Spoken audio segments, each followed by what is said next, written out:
Plus, you kind of are a little bit nervous about stepping off the train because you're not going to be stepping onto a platform, you're just going to be dropping down into this massive void of the unknown.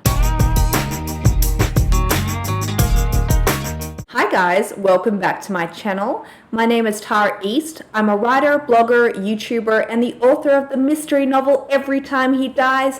And in this week's video, I'm talking about the importance of jumping into the void. Recently, I was out with a friend and we were talking about the writing life and the unwelcomed reality of making a living as a writer and a teacher during what is now the second economic crash of my lifetime. Now, I want to backtrack just a little bit.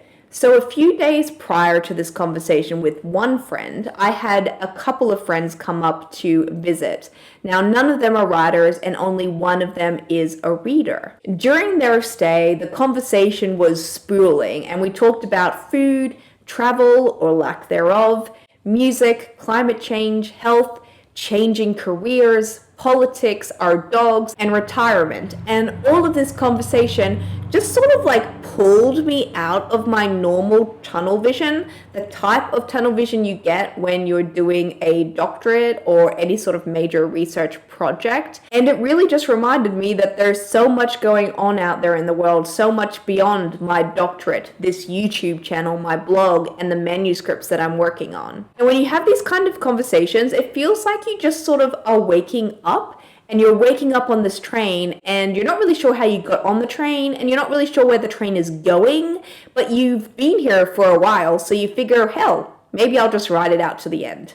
Plus, you kind of are a little bit nervous about stepping off the train because you're not going to be stepping onto a platform, you're just going to be dropping down into this massive void of the unknown. When talking about the decision-making process with another friend, she said that she always asks herself, if not this, then what?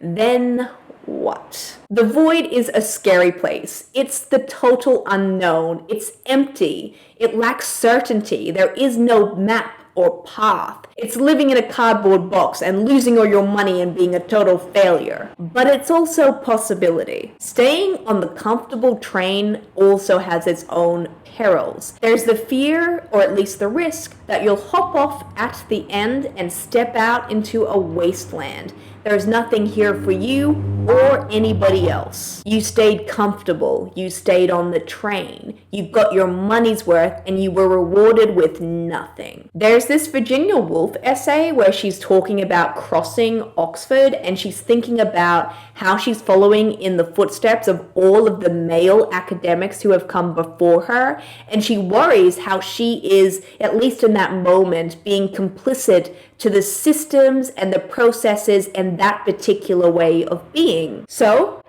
do we hop off our seat? Do we get off the train? Or do we stay? Or perhaps there's an even better question, or at least a more gluttonous one. What if you did both? Maybe you can stay on the train and hop off into the void. Maybe you can keep your seat warm and you can go off and have little adventures when the mood strikes you. The train and the adventure are going to be different for everybody, and potentially these could even change form over time. Perhaps the train for you is the day job, and hopping off for an adventure is starting a podcast or writing a novel or a short story. Perhaps the train for you is actually writing a novel, and the adventure is having a part-time gig or saying yes to a work collaboration or opportunity. Perhaps we need to find better ways to get out of this or that thinking, and instead find ways to have it all, while also recognizing the cost benefits of time and energy limitations, our responsibilities, etc. Like the fool from the tarot,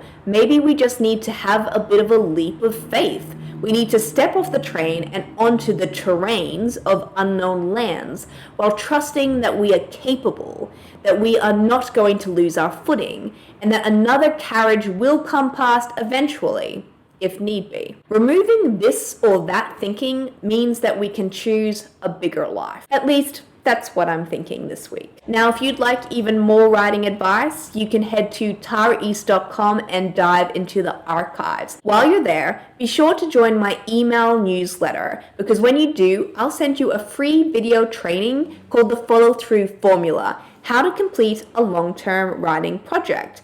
Now, if you liked this video, please hit the subscribe button because it makes all the difference when it comes to analytics and visibility, and I'd really appreciate it. Or you can hit the like button. That works too. Thank you so much for watching all the way to the end, guys. Stay safe, stay calm, and keep writing, and I will see you again next week.